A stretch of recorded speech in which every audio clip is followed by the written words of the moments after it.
Hello friend, next function हमारा R का function है। मतलब इससे क्या होता है कि हम extract the R from a time value. तो कोई भी टाइम वैल्यू से ये आर को शो करेगा, आर को दिखाएगा, आउटपुट में आर को दिखाएगा। जो भी टाइम का फंक्शन हमने यूज किया है उसमें से ये घंटे को शो करेगा।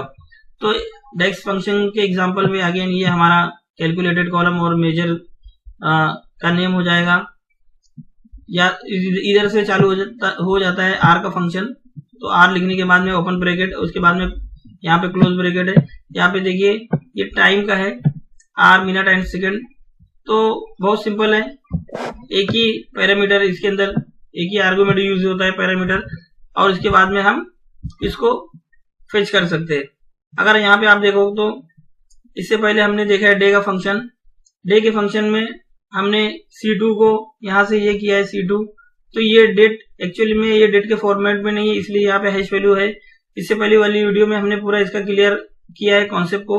आप अगर नहीं देखे हैं तो पिछली वाली वीडियो को भी देख लीजिए, तो आपका पूरा कॉन्सेप्ट क्लियर हो जाएगा कि यहाँ पे ये हैश वैल्यू क्यों दिखा रही है और यहाँ पे क्यों नहीं दिखा रही है। तो यहाँ पे क्या होगा कि ये डेट के फॉर्मेट में नहीं है। अभी मैं देखो यहाँ पे वापस से इसी फंक्शन को लगाता हूँ, टेबल के ऊपर लगाता हूँ। अगर यहाँ पे मैं लिखता हूँ कि आर, ठीक है, आर लिखने के बाद में सीरियल नंबर यहाँ पे मैं डालता हूँ, ये जो मेरा सीरियल नंबर है। तो यहाँ पे हैश वैल्यू फिर से आ गई। और फिर से अगर मैं यहाँ पे डालता हूँ कि आर विदाउट इसके, मतलब विदाउट टेबल के, ये वाली नीचे जो हमने लिखा है ये C10 पे, तो यहाँ पे देखिए हैश वैल्यू आ गई। मैं वापस से यहाँ पे सेम फॉर्मूला लिखता हूँ, वही सेल से आर लिखने के बाद में वापस से मैं इसी फॉर्मूला को सिलेक्ट करता हूँ, इसी सेल को सिलेक्ट करता हूँ। यहाँ पे हैश वैल्यू आ गई, और वापस से मैं आर का फॉर्मूला लिखूंगा, और यहाँ पे जो विदाउट टेबल है इसको सिलेक्ट करूंगा, तो हैश वैल्यू आ गई। क्यों हैश वैल्यू आ रही है? क्योंकि ये डेट के फॉर्मेट में नहीं है। अभी मैं अगर आपको दिखा देता हूँ, हमारे पास एक फंक्शन है, वो फंक्शन का नाम है नाउ फंक्शन। नाउ फंक्शन अगर मैं लिखूंगा यहाँ पे, देखो नाउ मैंने लिखा यहाँ पे, तो ये देखिए अब ये बता रही है वैल्यू कि 7 आ गई। ये जो टाइम है वो टाइम बता रहा है कि आर 7 आर है, हो गया। और यहाँ पे अगर मैं टाइम फंक्शन लिखता हूँ, सेम टू सेम यहाँ पे लिखता हूँ। अगर समझो यहाँ पे टुडे लिख देता हूँ, टुडे में आता है क्या देखते हैं डेट टाइम में। यहाँ पे टुडे में 0 बता रहा है, क्योंकि यहाँ पे टाइम नहीं है इसलिए 0 बता रहा है। अगर मैं इधर से टुडे को निकाल के डेट वो लिखता हूं, जैसे एक तो ये होता है कि कंट्रोल और सेमीकोलन आप प्रेस करेंगे ना, तब भी टुडे का फॉर्मूला लिख जाएगा। दूसरा, अगर हम यहाँ पे नाउ लिखते हैं, नाउ का फॉर्मूला, तो नाउ में टाइम भी रहता है, इसलिए ये बता देगा। यहाँ पे देखिए ये टाइम बता देता है। तो फ्रेंड, उम्मीद है कि यहाँ तक आपको समझ में बात आ गई होगी कि कैसे हम आर को यूज करेंगे। अगर उसका फॉर्मेट सही नहीं है तो उसका आउटपुट सही नहीं आएगा। तो आप make sure that date and time format are correct, then it will display the correct output. Okay friend. तो फ्रेंड, अगर अभी तक आपने चैनल को सब्सक्राइब नहीं किया है तो प्लीज चैनल को सब्सक्राइब कर लीजिए। हम पावर बीआई की विंडो पे जा रहे हैं, वहां पे हम देखेंगे डेक्स फॉर्मूला पावर बीआई का, ये आर के लिए। तो ये हमारा टेबल था डेट टाइम फंक्शन। मैं यहाँ पे डेट टाइम फंक्शन के ऊपर क्लिक करता हूँ, और आपने देखा होगा कि ये जो हमारा हमने एक फंक्शन क्रिएट किया था नाउ फंक्शन। नाउ फंक्शन के ऊपर अगर मैं क्लिक करता हूँ, यहाँ पे देखिए ये नाउ फंक्शन का मेजर हमने क्रिएट किया है। सिंपल फंक्शन है ये फंक्शन, ये हमारा मेजर नेम हो गया। और ये नाउ फंक्शन हमने यूज किया विदाउट एनी आर्गुमेंट, पैरामीटर के कुछ भी नहीं है। यहाँ पे सिर्फ अगर मैं नाउ पे क्लिक करता हूँ तो ये डेट टाइम दोनों को भी बता देगा कि हमारा डेट टाइम क्या है, ठीक है। तो इसी नाउ फंक्शन से हमें आर को निकालना है। तो हम क्या करेंगे, यहाँ पे राइट क्लिक करेंगे हमारे टेबल पे, और राइट क्लिक करने के बाद में न्यू मेजर पे मैं क्लिक करता हूँ।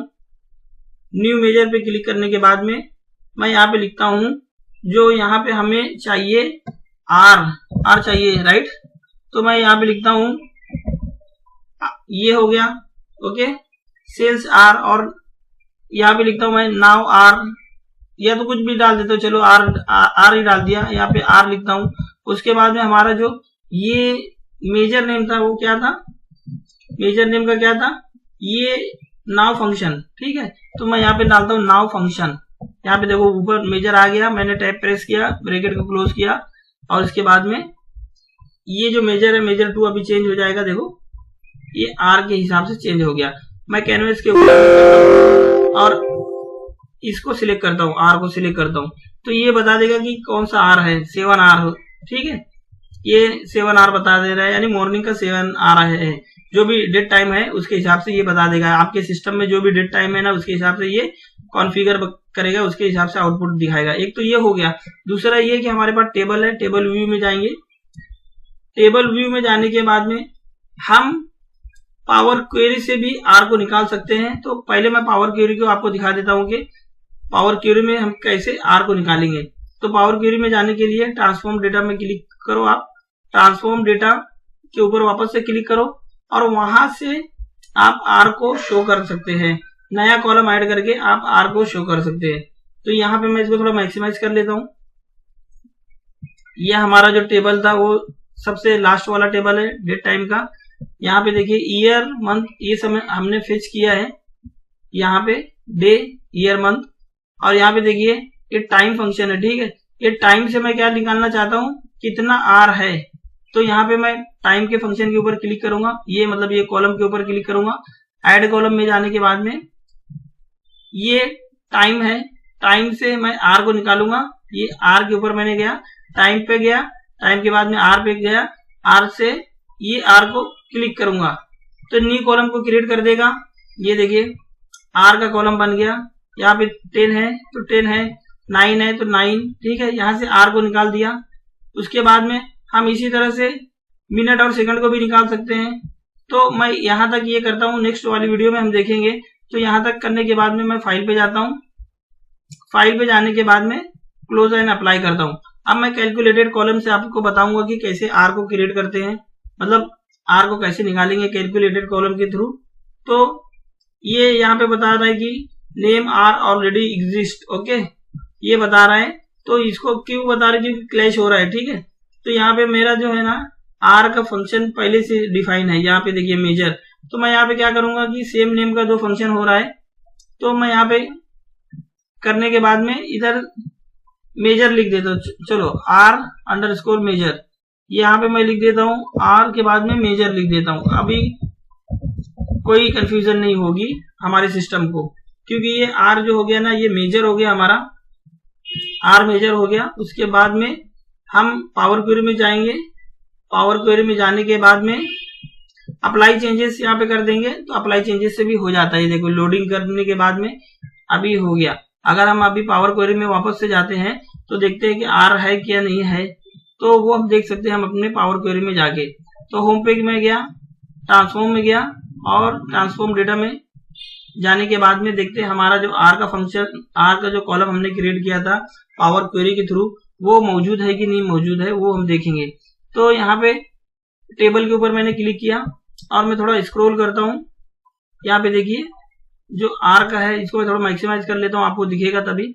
यहाँ पे देखिए ये आर का जो हमने कॉलम क्रिएट किया था वो मौजूद है, यानी वो क्रिएट हो गया है। तो मैं यहाँ पे से क्लोज एंड अप्लाई करूंगा और हम अब देखेंगे कि किस तरह से हम अपने कैलकुलेटेड कॉलम के थ्रू क्रिएट करेंगे। हमने मेजर के थ्रू क्रिएट कर लिया, पावर क्वेरी के थ्रू क्रिएट कर लिया, अब हम कैलकुलेटेड कॉलम के थ्रू देखेंगे कि किस तरह से हम क्रिएट करेंगे ये फंक्शन को, मतलब डेस्क के आर फंक्शन को।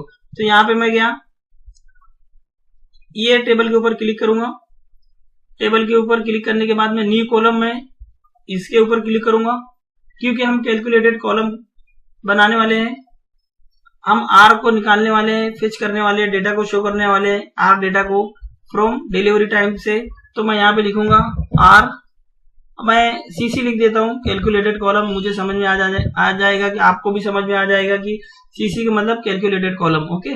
तो यहाँ पे मैं आर लिखूंगा और कौन सा ये कॉलम है, ये कॉलम का मैं नाम दूंगा। तो मेरे कॉलम का नाम है डिलीवरी। ये देखिए ये पूरा का पूरा कॉलम आ गया। आप इसके ऊपर क्लिक कर दो और ब्रैकेट क्लोज कर दो। उसके बाद में यहाँ पे कमिट का बटन दिया हो, कमिट के बटन के ऊपर क्लिक कर दो आप। तो ये जो आपका कॉलम है वो क्रिएट हो रहा है, देखो वर्किंग ऑन इट बता रहा है। तो RCC का यहाँ पे देखिए ये मेजर जो है ना क्रिएट हो गया, और RCC में भी दोनों में भी देखेंगे तो आप सेम वैल्यू बता रही है। इसका मतलब क्या हुआ कि मेजर और कैलकुलेटेड कॉलम जो भी है हमारा सब सेम वैल्यू शो कर रहा है, मतलब हमारा जो प्रोग्राम है वो सही से रन हो रहा है। तो फ्रेंड उम्मीद है कि वीडियो आपको पसंद आई होगी, इंफॉर्मेटिव लगी होगी। चैनल को सब्सक्राइब जरूर कर लेना और बेल आइकन को भी प्रेस कर लेना ताकि सबसे पहले आप तक नई आने वाली वीडियो पहुंच जाए, और दूसरों को भी रिकमेंड करेंगे अगर डेक्स फॉर्मूला सीखना चाहते हैं तो हमारी चैनल को सब्सक्राइब करें और हमारी प्लेलिस्ट को फॉलो करें और इसको फेवरेट प्लेलिस्ट बना ले ताकि डेक्स फॉर्मूला बहुत आसानी के साथ हम सीख सकें। तो फ्रेंड उम्मीद है कि आपको बहुत अच्छी लगी होगी वीडियो। कमेंट करके आप अपनी राय हमको बताइए कि आप और क्या देखना चाहते हैं और क्या क्या सीखना चाहते हैं। हम कोशिश करेंगे कि उसके ऊपर भी वीडियो बनाए। ये हमारा जो सीरीज चल रहा है डेक्स के ऊपर, अभी हम तो फिलहाल इसके ऊपर वीडियो बना रहे हैं ताकि एक सीक्वेंस से हम डेक्स को सीख सके। और पिछली हमारी जो प्लेलिस्ट है एग्रीगेशन और लॉजिकल फंक्शन के ऊपर, उसको भी आप देख लीजिए, उसमें भी बहुत सारी मालूमात दी गई है। तो friend thank you for your time once again. Please, I am requesting, please subscribe to this channel, okay, and thanks for your time. We will see you next time. Bye bye, thank you, take care.